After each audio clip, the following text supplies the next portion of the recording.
Hey guys, this week's video is inspired by those people who tell me they want to learn how to budget. I write up a blog post and they never look at it. I mean, I do understand the blog post had a lot of information in it. It was really long, and that's great for someone like me who loves budgeting and loves finance. But someone who's intimidated by budgeting, who's never done it before, and doesn't really like working with money, I understand it's a lot. So this video is a demonstration and summed up version of what I taught in my post to help those of you who are intimidated by budgeting learn how to do it the simple way. You know who you are, so keep watching to find out more, and let me know if you have any questions in the comments below. I'd be happy to help you out. I honestly believe a budget is for everyone, no matter what you make, and it could honestly change lives. It changed mine. You can see our financial story. I'll link it in the description below. But yeah, let's get on to the tutorial. First thing you're going to want to do is go into your bank account online and go to last month's transactions and then export them. You should see an option to go to previous months and also an export option. And it'll ask you how you want to export it. And you'll want to export it into an Excel document. That's what we have here. Yours will look a little bit different than mine because I went in and censored mine, covered the dates, and got rid of some of the details on the memos, as well as extra categories I didn't need.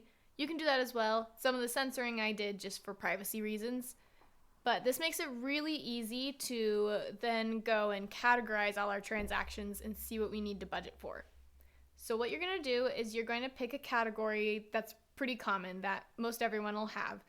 We'll start with groceries. And then you're going to choose a color for it. We're going to make it red. And then you're going to go over here to the amounts, and everything that's a grocery we're also going to color red.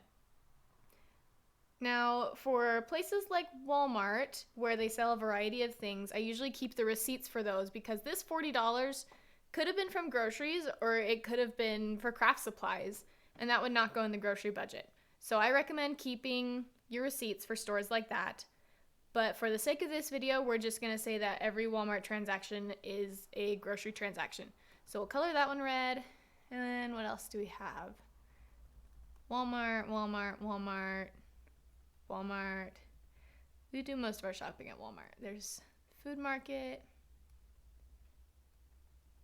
Walmart, Walmart, Walmart. Okay, so that should be all the groceries. And then you'll do that with the next category. You choose another category that's really common. So we'll do gas, as in gasoline for the car. We'll make that one orange. Oh, that's an ugly orange. Hang on. Orange. I don't like that orange either. Okay, we'll just do this orange. Anyways, so then we'll go in Chevron, gas. What other? 7-Eleven.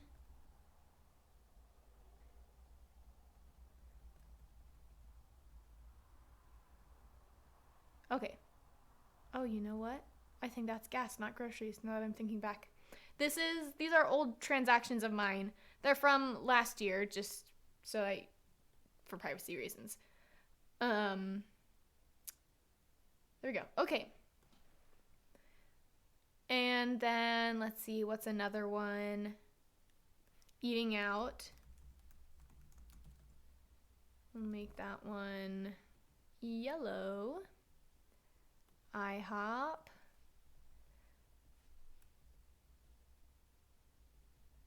Crumble. Dutch Bros. In-N-Out. Another Dutch Bros. We like our Dutch Bros. Cafe Rio. And Dutch Bros. Apparently we got a lot of Dutch Bros this month. Okay, next one we will do car insurance. So you want to categorize every transaction. So we're going to go through and come up with categories until everything has a home. So car insurance, I think I saw that down at the bottom. Geico, car insurance. Okay. What's another one? Health insurance. We usually have a copay category, and that takes into account our prescription as well as doctor's visits. So we'll make that one a darker blue. All right. What else? So I can go and look through some of these other things. And they're kind of just miscellaneous things. They're not really things that I could have a budget category for. It looks like some of them are maybe... Oh, we are Christian and we pay a monthly tithing. So that I also budget for. Let's see, we'll make it purple. And that was right here. I want that to be, there's no pink. Oops. Let's make it pink. Okay, so this will be our miscellaneous budget. I think it's one of the most important budget categories, and everyone should have one, because every month you're gonna have miscellaneous transactions that don't happen every month, but you still need to plan for.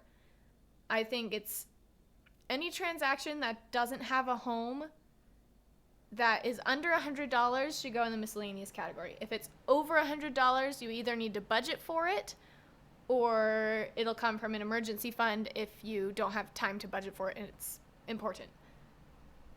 So let's see. This is also where you would have your personal funds. So we'll have mine and Ryan's. Oh gosh, now I need more colors.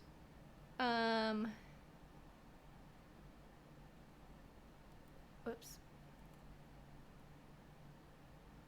We'll give Ryan a green one. Oh, that's me. And that's too close to the other green. Turquoise. I'll be turquoise and Ryan will be mustard? Sure. Okay. So this is the thrift store. Those are probably mine.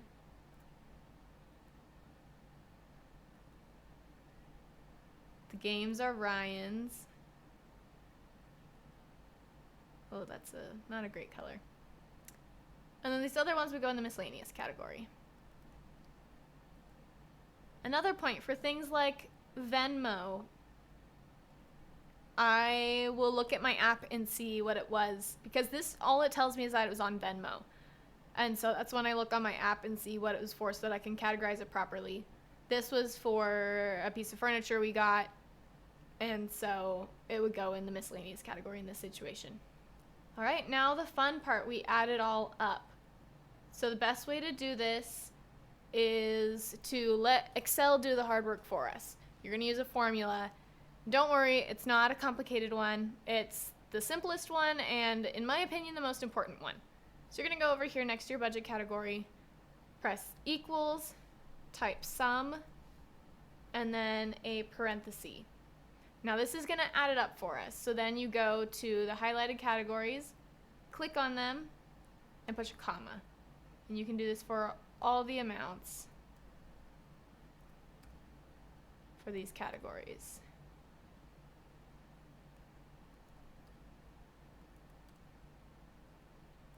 And then once you've selected them all, you press enter and it added it all up for us, which is great. For some of these, like the car insurance, it's only one payment, so we don't need to add up anything. So what you can do is just press equals and then go down to the transaction and just click that one and press enter. You can see up here it shows you pressed equals and then this category, and I press enter and it just plops it in there for me. Alright, so now everything's added up and you can look through and see what your spending is like. Some of the things might surprise you. Like, I thought we spent more on gas than that, but I think this was during a time when we only had one car, and so Ryan mostly just took it to and from work. And so that's mostly what we spent gas on. And I think this month where we spent $90 was, it's not normal for us now. We must have had $100 budgeted for that. So you'll want to do this with a couple different months. You'll want to do the same thing where you export the transactions.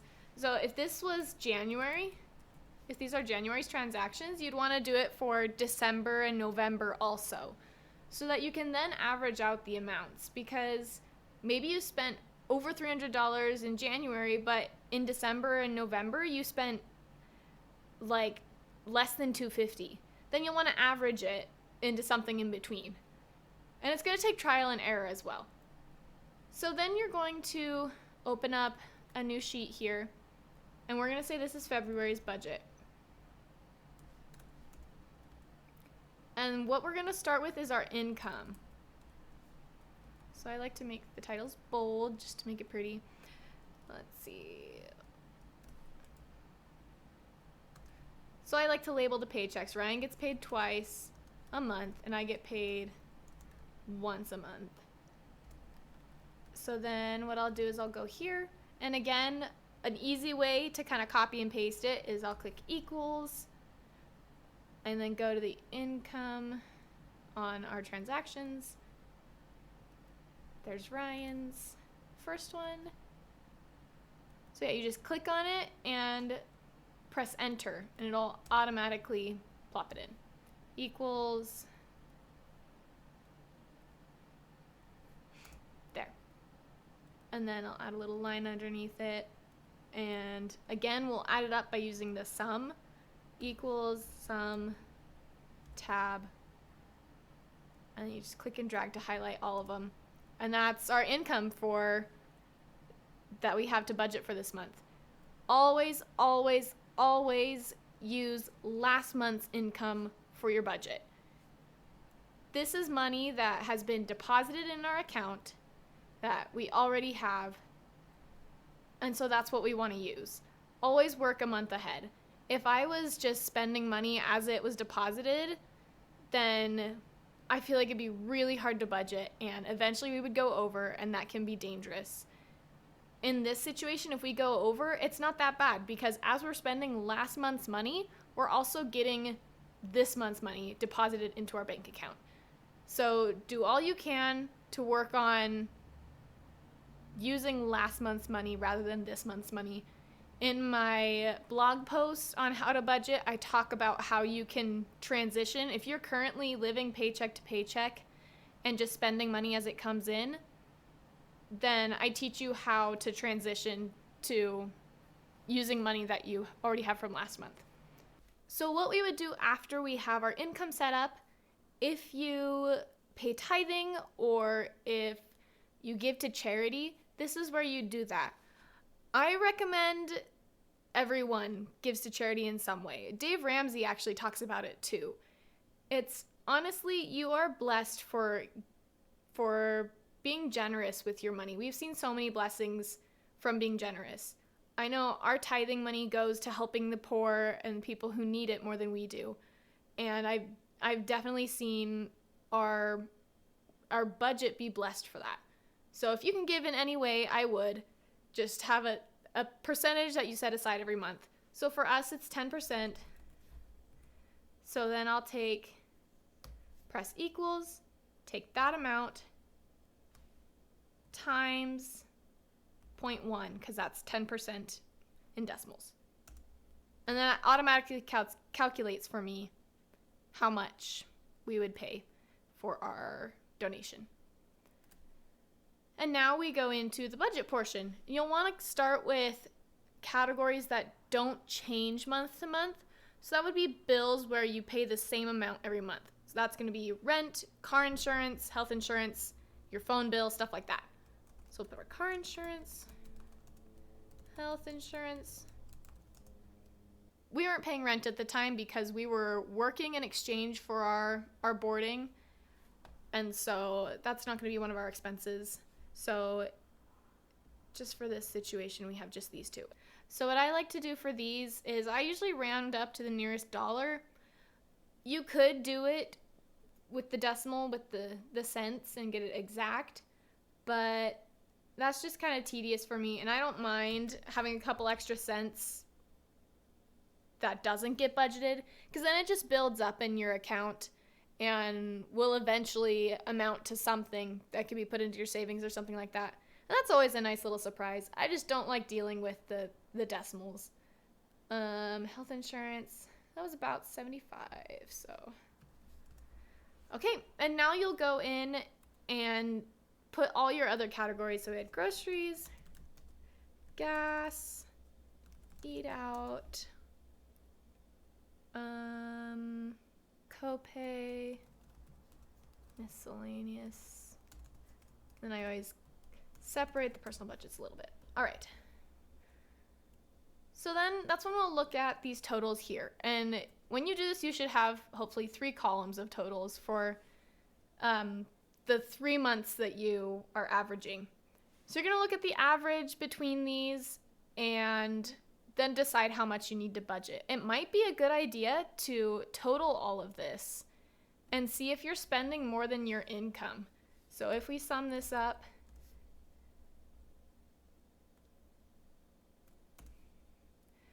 so that's how much we spent, and then our income was more or less than that, because this is not the amount that we had to spend last month. So this is good. We know we're spending less than what we make. If you're spending more than what you make, then you're going to have to cut back on some things. So yeah, it's going to vary for everyone depending on your lifestyle as well as how much you make. Like, we need a little more than others in our copay section because we both have chronic illnesses. We go to the doctor more often and we have prescriptions. Some people love organic food or feel the need to eat full organic, and they'll spend a little more on groceries, or if they have a food allergy that they have to work around. But what we're going to want to do is we're going to want to split these up depending on how much we have left to spend. We don't want to just, if we just added a bunch of amounts here, we could get to the end and realize that we've budgeted more than we made, more money than we have to spend. So we're going to go ahead and this will be our total down here. So we'll do the sum, and then we'll take all of these and add them up. So we know how much we've budgeted so far. And then next to it, I'm going to put, we're going to have another one, and this will tell us how much we have left to budget. So we'll take our total income minus how much we've spent. So that's how much we have left to divide up. So for groceries, a good rule of thumb is to budget $100 per person plus an extra $100. So for us, we have 2 people in our family, just me and my husband, so we'd budget $300. I think that works for most people. Granted, if you have a severe food allergy, or if you really love eating organic and want to spend a little extra money on groceries, that's fine. You just might have to sacrifice in other areas. And again, it depends on the person. If you make enough to have extra in all these categories, that's great. You just don't want to be taking from your savings or spending more than you make. So for gas, let's take a look. We'll budget $100 for gas. And if you look when I enter that, it changes this amount. So now we have $700 left to budget. Honestly, I think for us at least, the $90 is a bit much for eating out. You can tell by just our random trips to Dutch Bros and stuff. That was just because we had the money. So I'll probably do $50. That's generally what we do for our eating out budget. We just prefer to do things at home. We'll get a carton of ice cream that'll last us a couple weeks, and it costs the same as going to Dutch Bros. So let's see. It looks like we went to the doctor a little more than usual this last month. So, but normally I could do about $100 for copays. And again, it just depends. That's why it's good to have 3 months of transactions so that you can average it. I know that this month specific was kind of a rarity. So if we had budgeted $100, that $48 would come from our overages. Say we budgeted $300 in groceries and we only spent $250, then that extra $250 would help cover what we overspent in this category. And that's why you got to keep up with it. every week and update it so that you can know. Say you had to plan a big party. You planned a big party and spent extra on groceries. Then maybe you don't go out to eat so that the overages on your groceries can come from your eating out budget. I hope that makes sense, but that's my train of thought. And then our miscellaneous budget, I usually like to put 50 to 100, so I'll put 50 in there. All right, and so this amount here shows us how much we have left of our income to divide up. And so this would go into savings. Me and my husband are savers. We prefer saving over spending. I know some people have the opposite problem where they spend a lot and then they run out and don't have enough for savings. We find that if we were to take this amount and put into savings first, then we wouldn't have enough for our expenses. And so we find that it's easier for us to just put leftovers into savings. But if you're a spender and you would just put all this in your eating out budget or your fun budget or whatever it is, or spend more on groceries, then take this amount and, like we did with the giving here, take this amount and put a percentage into savings and then divide up the rest of it. You kind of just have to trial and error it. So after doing this for a month or two, you'll go back and alter things that you need to as you keep working on it. And now for our personal funds, this is a little bit different.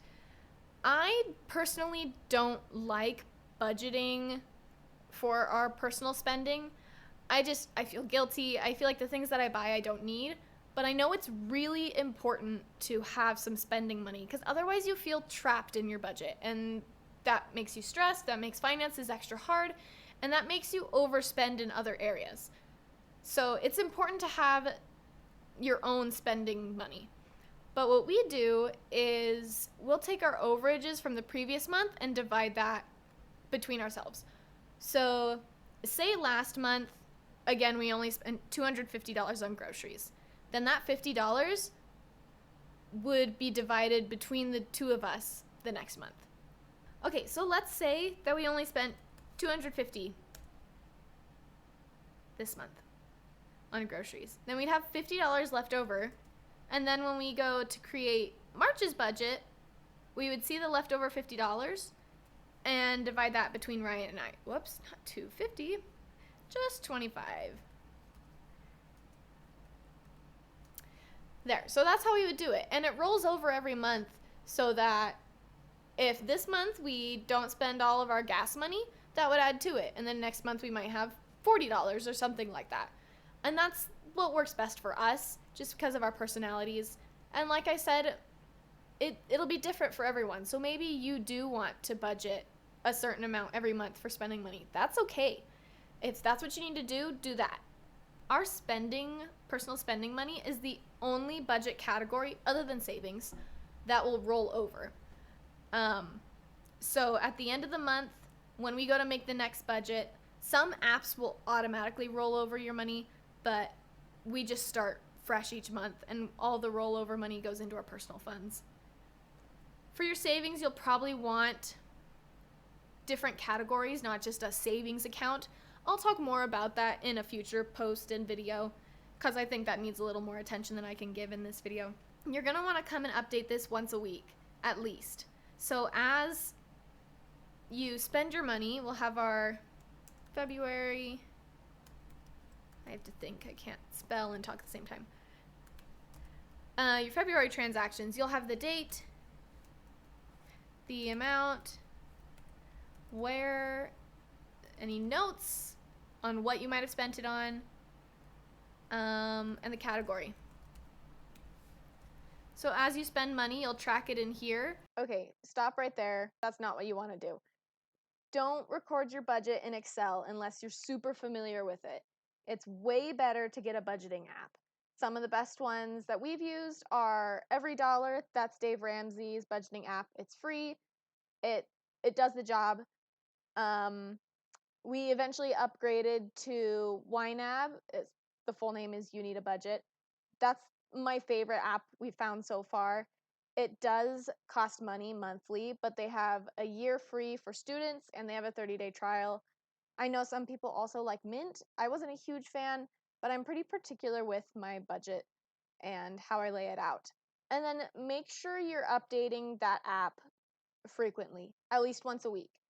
For every dollar, you need to manually put in the transactions, but if you keep up with it, it's not very hard. We always did our budget together. So we would sit down on Sunday during our family council. I'll link that in the description.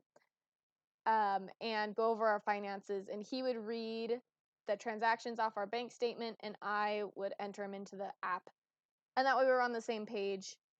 That is one thing I'd like to emphasize. If you have a significant other that you share finances with, create this budget with them so that you both know what's going on, so that you're on the same page. It creates less arguments. There might be a little bit of arguing as you try to figure out how to divide up money, but it causes way less stress in the long run, and it's way better for your relationship and for your finances. If you're not updating your app every week, if you're not updating your transactions and your budget, then it's not going to do you any good because you don't know where you're at financially. You could go to the store and spend $100 and then come home and look at your budget and realize that you didn't have $100 left to spend. So as you update your budget, you'll know how much you have left to spend, and it'll be easier to stay within those bounds. If it's really hard to stay within those bounds and you have a little extra money to put in them, then do that. It's going to take a little bit of back and forth as you learn how much money you need. You might need to add a little more to a certain category or take away from one category, but eventually you'll find kind of a sweet spot and it'll be really easy. I don't even have to look at our budget very often because I know about how much we spend every month and how much we have budgeted. And so it just becomes second nature and it brings a lot of peace of mind. It's helped us through really tough times when we don't have as much money because we've already schooled our spending. We have more control over what we spend, and that helps us get through rough spots. And it helps you save. If you don't budget, you don't really save. And then you can't reach those goals that you want to reach, like buying a house or a new car or whatever it is. So I might as well just sign off here. The rest of the video is not on the right course. But let me know if you have any questions down below in the comments. Let me know if there's something you didn't understand or you'd like more details on. As I mentioned earlier, the blog post goes over this in a little bit more detail, so you can look over there. There's also some links in there for the budgeting apps, so go check it out and stay tuned for future videos.